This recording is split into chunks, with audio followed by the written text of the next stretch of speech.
Entrepreneurship often seems to serve primarily as a way for the winners in today's economy to justify any level of inequality whatsoever, while peremptorily blaming the losers for lacking talent, virtue, and diligence.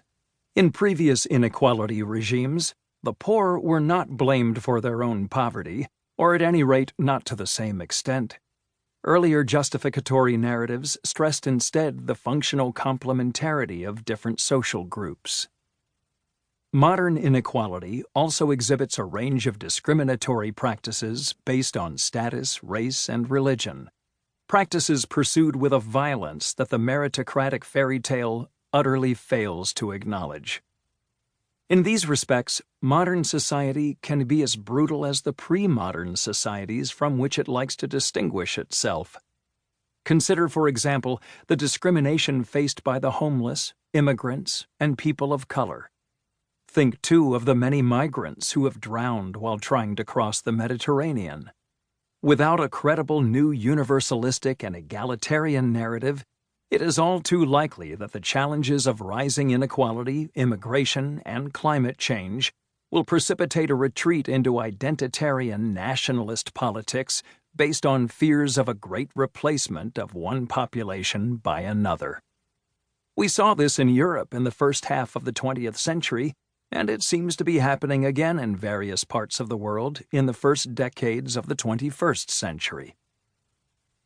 It was World War I that spelled the end of the so-called Belle Epoque, 1880 to 1914, which was belle only when compared with the explosion of violence that followed. In fact, it was belle primarily for those who owned property, especially if they were white males.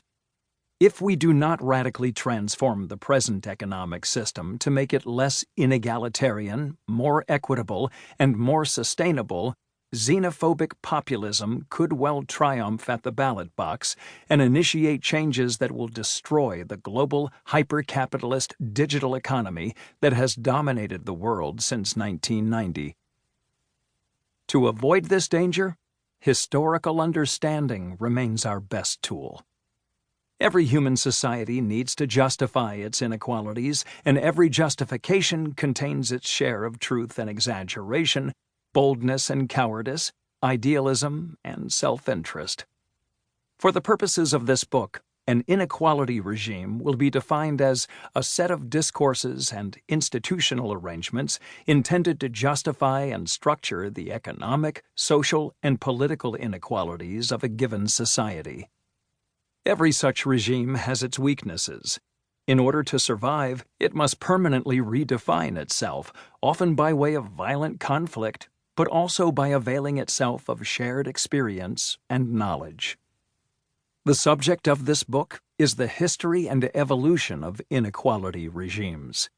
By bringing together historical data bearing on societies of many different types, societies which have not previously been subjected to this sort of comparison, I hope to shed light on ongoing transformations in a global and transnational perspective. From this historical analysis, one important conclusion emerges. What made economic development and human progress possible was the struggle for equality and education, and not the sanctification of property, stability, or inequality. The hyper-inegalitarian narrative that took hold after 1980 was in part a product of history, most notably the failure of communism. But it was also the fruit of ignorance and of disciplinary division in the academy. The excesses of identity politics and fatalist resignation that plague us today are in large part consequences of that narrative's success. By turning to history from a multidisciplinary perspective, we can construct a more balanced narrative and sketch the outlines of a new participatory socialism for the 21st century. By this, I mean a new universalistic egalitarian narrative, a new ideology of equality, social ownership, education, and knowledge and power sharing. This new narrative presents a more optimistic picture of human nature than did its predecessors, and not only more optimistic, but also more precise and convincing because it is more firmly rooted in the lessons of global history. Of course,